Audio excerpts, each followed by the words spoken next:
Hello नमस्कार, आप सभी का मुकेश बैरागी 9627 चैनल पे बहुत बहुत स्वागत है।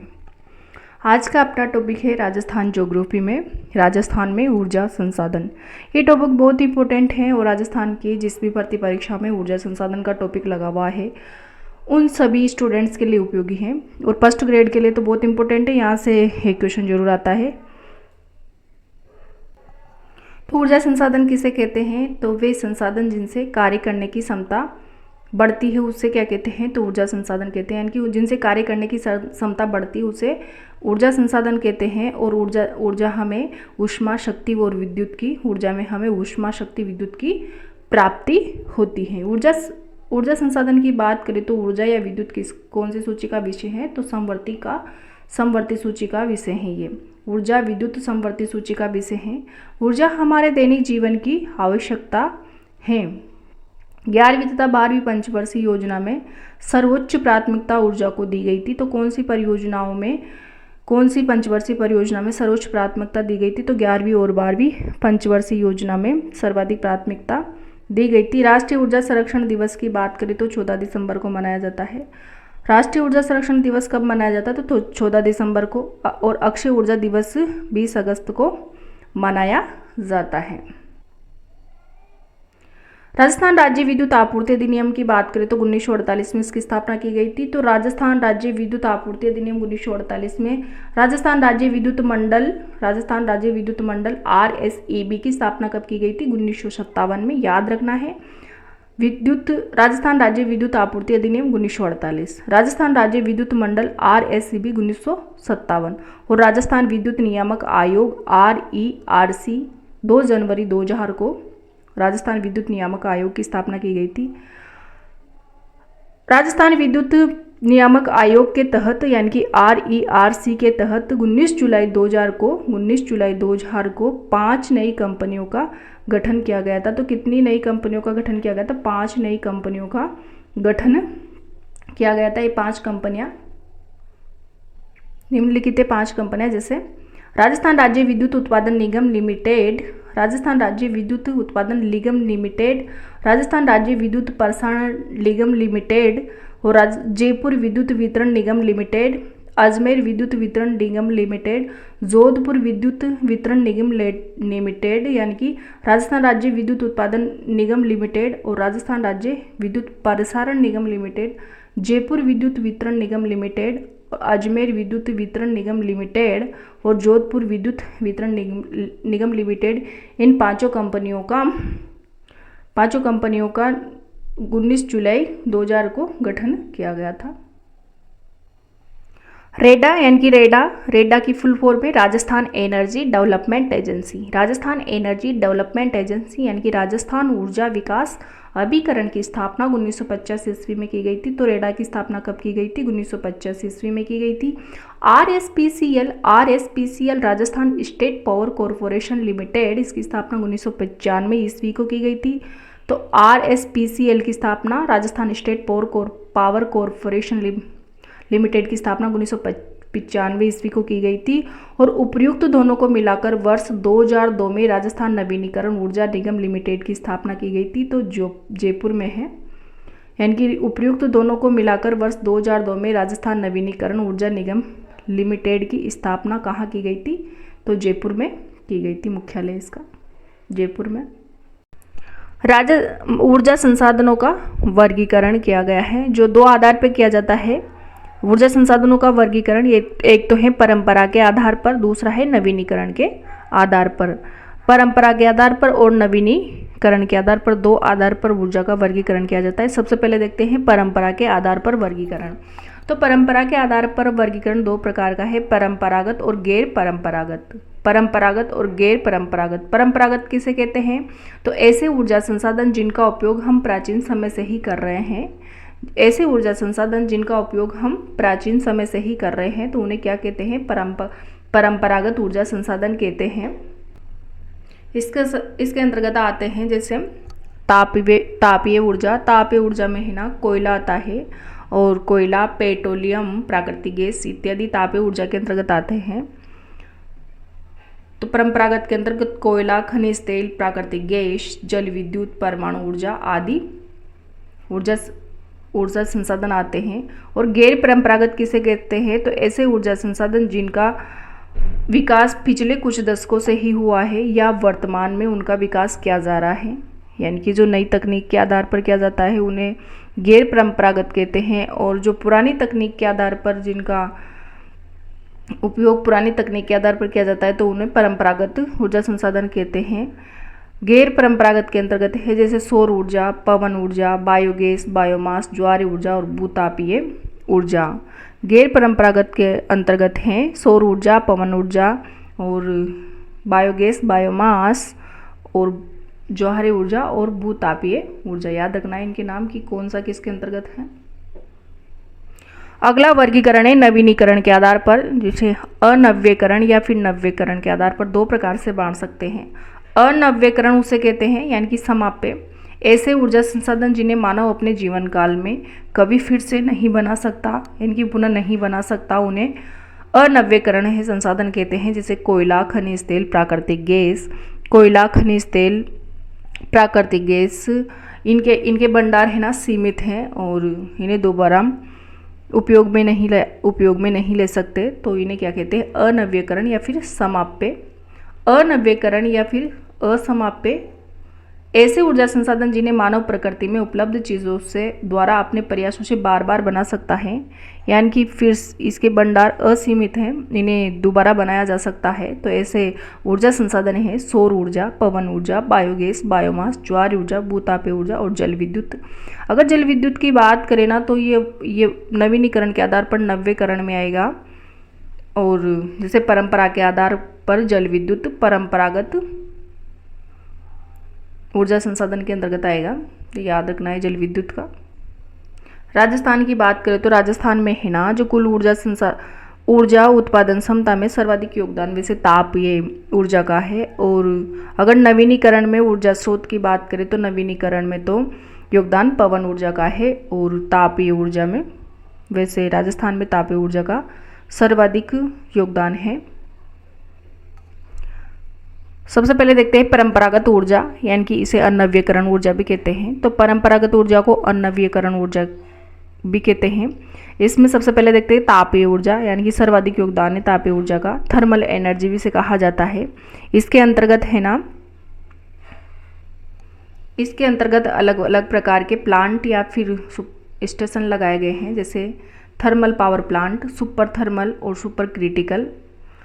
तो ऐसा प्लांट थर्मल पावर प्लांट, यानी कि थर्मल किसे कहते हैं, तो ऐसा प्लांट जिसकी उत्पादन क्षमता 1000 मेगावाट से कम होती है, यानी कि जिसकी उत्पादन क्षमता 1000 मेगावाट से कम होती है उन्हें थर्मल पावर प्लांट कहते हैं। सुपर थर्मल की बात करें तो 1000 से अधिक जिसकी उत्पादन क्षमता होती है उसे सुपर थर्मल कहते हैं। और सुपर क्रिटिकल की बात करें तो एक ही, यानी कि उत्पादन क्षमता तो 1000 मेगावाट से अधिक हो और एक ही इकाई से 500 मेगावाट से अधिक बिजली बनाई जाती हो, तो उसे super critical thermal power plant कहते हैं। तो याद रखना है कि थर्मल पावर प्लांट और सुपर थर्मल और सुपर क्रिटिकल किसे कहते हैं। तो थर्मल में 1000 उत्पादन क्षमता 1000 मेगावाट से कम होती है और 1000 मेगावाट से ज़्यादा होती है तो सुपर थर्मल, और एक ही इकाई की क्षमता 500 मेगावाट से अधिक हो तो सुपर क्रिटिकल। और अल्ट्रा मेगा पावर प्लांट जिसकी उत्पादन अल्ट्रा मेगा पावर प्लांट किसे कहते हैं, तो जिसकी उत्पादन क्षमता 4000 मेगावाट से अधिक हो। राजस्थान में अभी तक कोई भी अल्ट्रा मेगा पावर प्लांट नहीं है, अभी राजस्थान में कोई भी अल्ट्रा मेगा पावर प्लांट नहीं है। तो इसकी उत्पादन क्षमता कितनी होती है, तो 4000 मेगावाट से अधिक होती है, याद रखना है। जैसे थर्मल पावर प्लांट की बात करें तो थर्मल पावर प्लांट राजस्थान में 4 हैं। जैसे कोटा थर्मल की स्थापना 1983 में की गई थी। सूरतगढ़ गंगानगर में है, सूरतगढ़ थर्मल गंगानगर में है जिसकी स्थापना 1998 ईस्वी में की गई थी। छबड़ा 12 में है। छबड़ा कहाँ पे है, तो 12 में है, इसकी स्थापना 2009 में की गई थी। काली सिंध झालावाड़ में है, इसकी स्थापना 2014 में की गई थी। तो राजस्थान में थर्मल पावर प्लांट है कोटा थर्मल, सूरतगढ़ गंगानगर, छबड़ा 12, काली सिंध झालावाड़। कोटा थर्मल, सूरतगढ़ गंगानगर, छबड़ा 12, काली सिंध झालावाड़। अगला है सुपर थर्मल पावर प्लांट, यानी कि सूरतगढ़, ये 6 है राजस्थान में सुपर थर्मल। तो सूरतगढ़ गंगानगर, सूरतगढ़ गंगानगर सुपर थर्मल की स्थापना 2002 ईस्वी में की गई थी। कोटा में है जो 2004 में इसकी स्थापना की गई सुपर थर्मल की। छबड़ा बारा में है जिसकी स्थापना 2014 में की गई थी।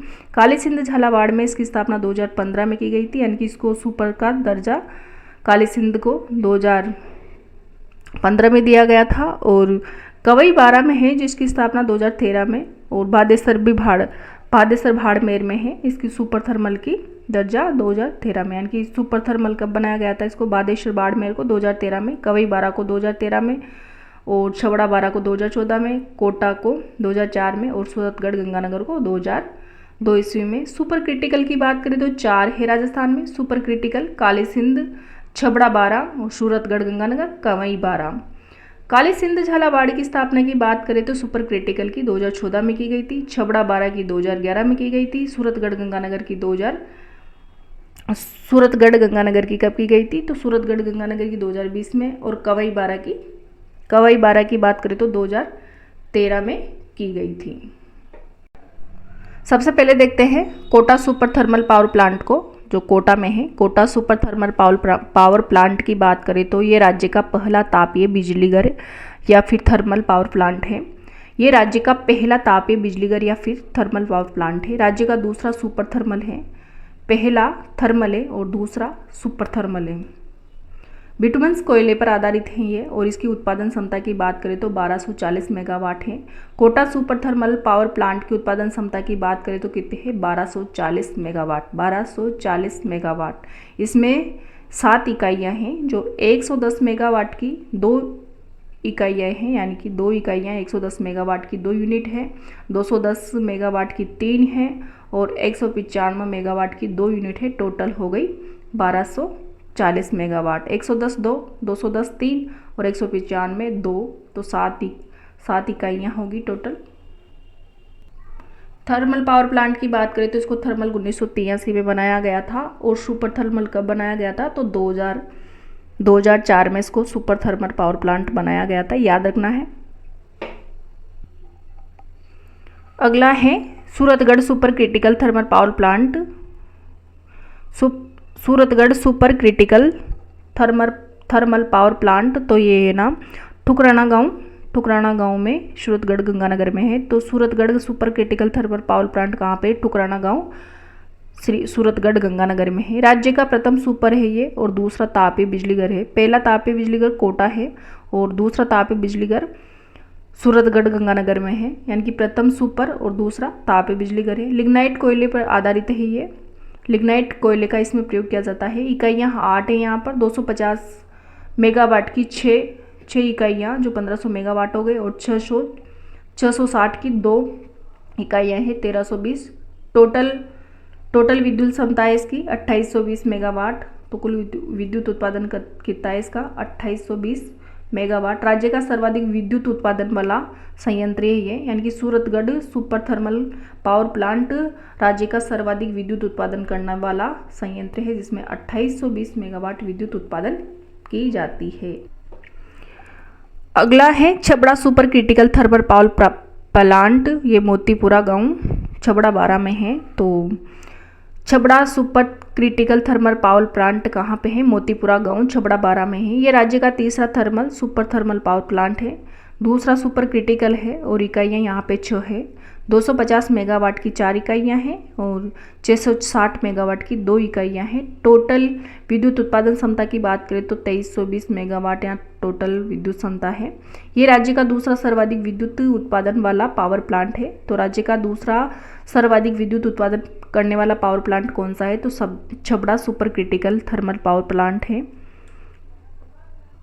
अगला है Kali Sindh super critical thermal power plant. ये डंडेल गांव झालावाड़ में है। तो Kali Sindh super critical thermal power plant कहाँ पे है, डंडेल गांव झालावाड़ में। राज्य का चौथा सुपर थर्मल पावर प्लांट है, और यहाँ 2 इकाइयाँ हैं 600 मेगावाट की 2 इकाइयाँ हैं। 1200 मेगावाट यहाँ विद्युत उत्पादन क्षमता है, और यहाँ कूलिंग टावर की स्थापना भी की गई है, जो आधुनिक तकनीक का एशिया का सबसे ऊंचा कूलिंग टावर है। Kawai super critical thermal power plant 12 में है। निजी क्षेत्र का प्रथम सुपर क्रिटिकल है। Kawai super critical thermal power plant कहाँ पे है, तो 12 में है, और निजी क्षेत्र की प्रथम निजी क्षेत्र का प्रथम सुपर क्रिटिकल है। यहाँ पे 2 इकाइयाँ हैं 660 मेगावाट की। टोटल विद्युत क्षमता की बात करें तो 1300 मेगावाट यहाँ पे टोटल विद्युत क्षमता है कवई बारा की। अगला है Banswara super critical thermal power plant, ये बांसवाड़ा में स्थित है। Banswara super critical thermal power plant कहाँ पे है? बांसवाड़ा में। माही बांध को जलापूर्ति होती है यहाँ से बांसवाड़ा से। विद्युत उत्पादन क्षमता 1320 मेगावाट है। Banswara super critical thermal power plant की विद्युत क्षमता है 1320 मेगावाट। 660 की यहाँ पे 2 यूनिट लगी हुई है, 660 की। लिग्नाइट कोयले पर आधारित तापीय ऊर्जा संयंत्र है। प्रमुख है गिरल तापीय बिजली घर, यहाँ से क्वेश्चन आ चुका। गिरल तापीय बिजली घर तुंबली गांव सीव बाड़मेर में है। राज्य का प्रथम तापीय बिजली घर है ये, और जर्मनी के सहयोग से बनाया गया था। विद्युत उत्पादन क्षमता 250 मेगावाट है। 125 की 2 यूनिट लगी हुई है यहाँ पे, तो कितनी है यहाँ पे 2 यूनिट लगी हुई है। गिरल तापीय बिजली घर तुंबली सीव बाड़मेर, तुंबली गांव सीव बाड़मेर में स्थित है। राज्य का प्रथम लिग्नाइट कोयले पर आधारित राज्य का प्रथम है। जर्मनी के सहयोग से विद्युत उत्पादन क्षमता की बात करें तो 250 मेगावाट। अगला है जैसे जालिपा कपूरडी और बादेसर तापीय ऊर्जा संयंत्र कहाँ पे है? तो जालिपा कपूरडी और बादेसर दोनों बाड़मेर में है। जालिपा कपूरडी और बादेसर कहाँ पे है? तो बाड़मेर में है। नाम याद रखना है इनका भी, कौन सा कहाँ पे है। यहाँ से क्वेश्चन आ जाता है कि जैसे गिरिल तापीय बिजली घर हैं तो बाड़मेर में स्थित है, और जालिपा कपूरडी बादेसर बाड़मेर में है, ये भी बाड़मेर में ही है। जालिपा कपूरडी बादेसर और गिरल तापीय बिजली घर बाड़मेर में स्थित है। गुड़ा बिटनोक की बात करें तो ये बीकानेर में स्थित है। बरसिंहसर और पलाना हाडला ये बीकानेर में स्थित है। गुड़ा बिटनोक बीकानेर, बरसिंहसर बीकानेर और पलाना हाडला बीकानेर। गुड़ा बिटनोक बीकानेर, बरसिंहसर बीकानेर, पलाना हाडला बीकानेर। पलाना हाडला की बात करें तो केंद्र सरकार के द्वारा, यानी कि पलाना हाडला की बात करें तो केंद्र सरकार का लिग्नाइट आधारित संयंत्र है। इम्पोर्टेंट है पलाना हाडला कहाँ पे है? तो बीकानेर में स्थित है। अगला है प्राकृतिक गैस आधारित संयंत्र। प्राकृतिक गैस आधारित संयंत्र इम्पोर्टेंट है ये। रामगढ़ गैस पावर प्लांट कहाँ पे? तो जैसलमेर में है। रामगढ़ गैस से पावर प्लांट कहाँ पे है? जैसलमेर में है। राज्य का प्रथम गैस आधारित पावर प्लांट है ये रामगढ़ गैस पावर प्लांट।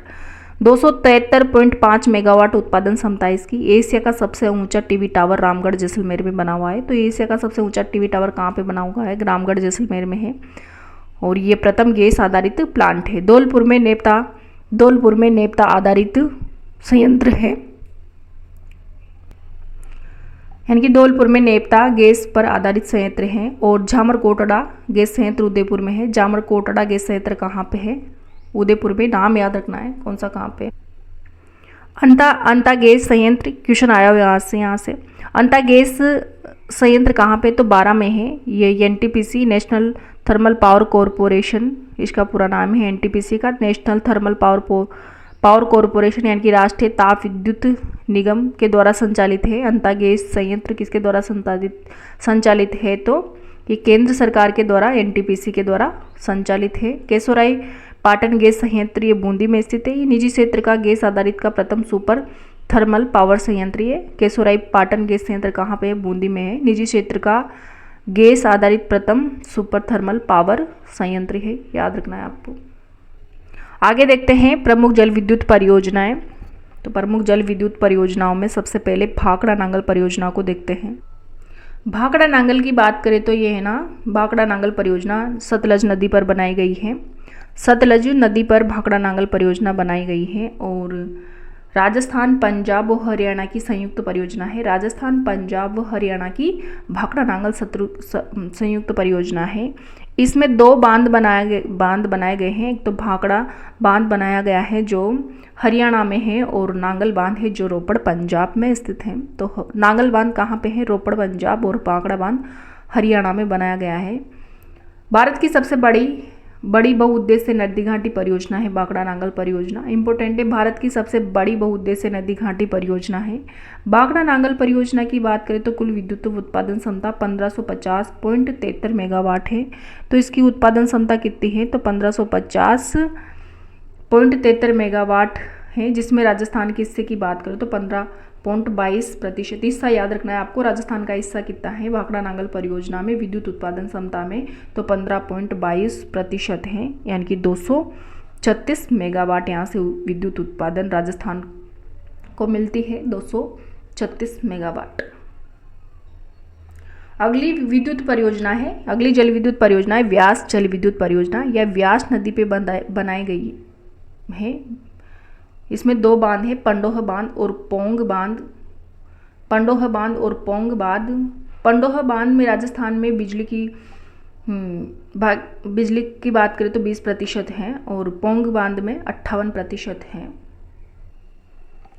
यानी कि राजस्थान के हिस्से की बात करें तो 20% है, यानी कि 198 मेगावाट है, और पोंग बांध से राजस्थान के हिस्से की बात करें तो 58% है। इसमें 231.66% मेगावाट बिजली उत्पादन की जाती है। व्यास परियोजना में से राजस्थान को कुल 429.66 मेगावाट विद्युत का उत्पादन किया जाता है। तो व्यास जल विद्युत परियोजना राजस्थान, पंजाब व हरियाणा की संयुक्त परियोजना है, याद रखना है।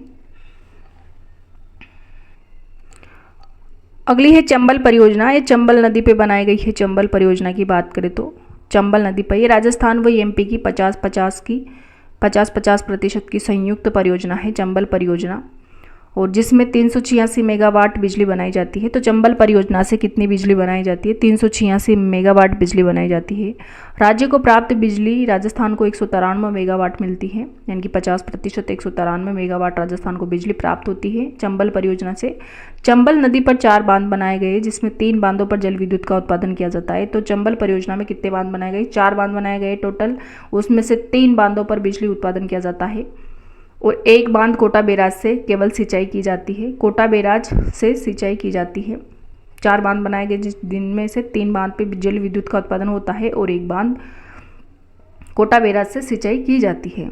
सबसे पहले गांधी सागर बांध बनाया गया, जो मध्य प्रदेश में है। ये 1959-60 के मध्य बनाया गया है। प्रथम चरण में बनाया गया था, यानी कि 3 चरणों में 4 बांध बनाए गए थे इसमें। ये चंबल नदी पर स्थित सबसे बड़ा बांध है। चंबल नदी पर स्थित सबसे बड़ा बांध की बात करें तो गांधी सागर बांध है, जो मध्य प्रदेश में स्थित है, और विद्युत क्षमता 23 मेगावाट की 5 यूनिट लगी हुई है। यहाँ पे 115 मेगावाट टोटल विद्युत क्षमता उत्पादन होती है यहाँ से गांधी सागर बांध से।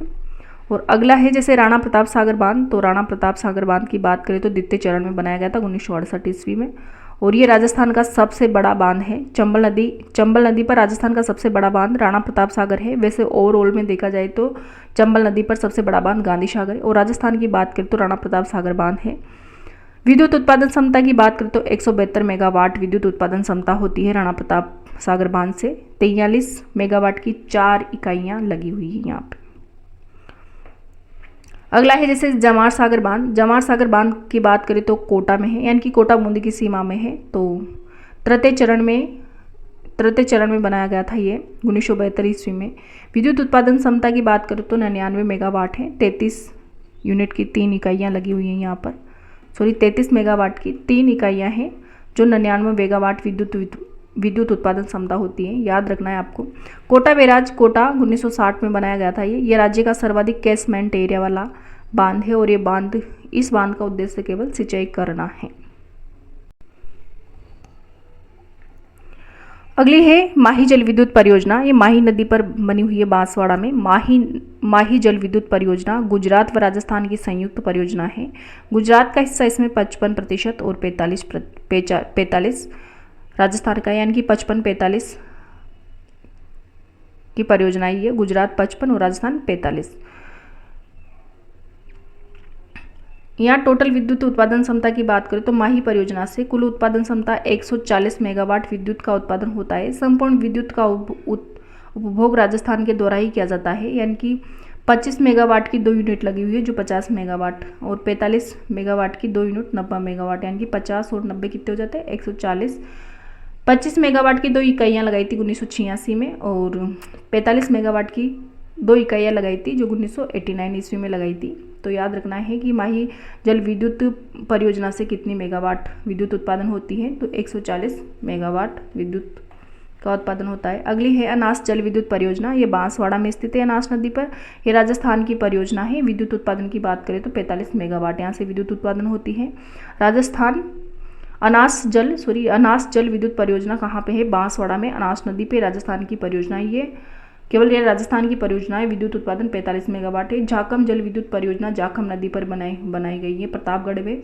ये जाखम बांध है ना, जो राज्य का सबसे बड़ा ऊंचा बांध है, यानी कि जाखम बांध राज्य का सबसे ऊंचा बांध है। राजस्थान की परियोजना है जाखम जल विद्युत परियोजना। और विद्युत उत्पादन की बात करें तो 5.5 मेगावाट की यहाँ से विद्युत उत्पादन की जाती है। केंद्र की संयुक्त परियोजनाएं देखते हैं एक बार। तो केंद्र की संयुक्त परियोजनाएं हैं जैसे सलाल परियोजना, दुलस्ती परियोजना, उरी, बगलिहार और सेवा नदी परियोजना। सलाल दुलस्ती की बात करें तो चीनाब नदी में है। ये जम्मू कश्मीर और राजस्थान की मध्य की है, यानी कि सलाल, दुलस्ती, उरी, झेलम, बगलिहार और सेवा नदी, ये सभी परियोजनाएं संयुक्त रूप से जम्मू कश्मीर व राजस्थान की संयुक्त परियोजनाएं हैं। सलाल की बात करें तो सलाल और दुलस्ती की बात करें तो ये चिनाब नदी पर है, उरी झेलम नदी पर है, बगलिहार और सेवा नदी पर है। अगली जैसे टिहरी जल विद्युत परियोजना, ये भागीरथ नदी पर है। उत्तराखंड व राजस्थान की संयुक्त परियोजना है। टिहरी जल विद्युत परियोजना भागीरथ नदी पर है, उत्तराखंड और राजस्थान की है। और टनकपुरा परियोजना काली नदी पर है। टनकपुरा परियोजना कौन सी नदी पर? तो काली नदी पर है, उत्तराखंड और राजस्थान की संयुक्त परियोजना है। नाथपा झाकरी जल विद्युत की बात करें तो सतलज नदी पर है, हिमाचल प्रदेश व राजस्थान की संयुक्त परियोजना है। नाथपा झाकरी जल विद्युत परियोजना सतलज नदी पर है, हिमाचल व राजस्थान की संयुक्त परियोजना है। चमेरा की बात करें तो रावी नदी पर है, हिमाचल व राजस्थान की संयुक्त परियोजनाएं। तो ये थी केंद्र सरकार की संयुक्त परियोजनाएं।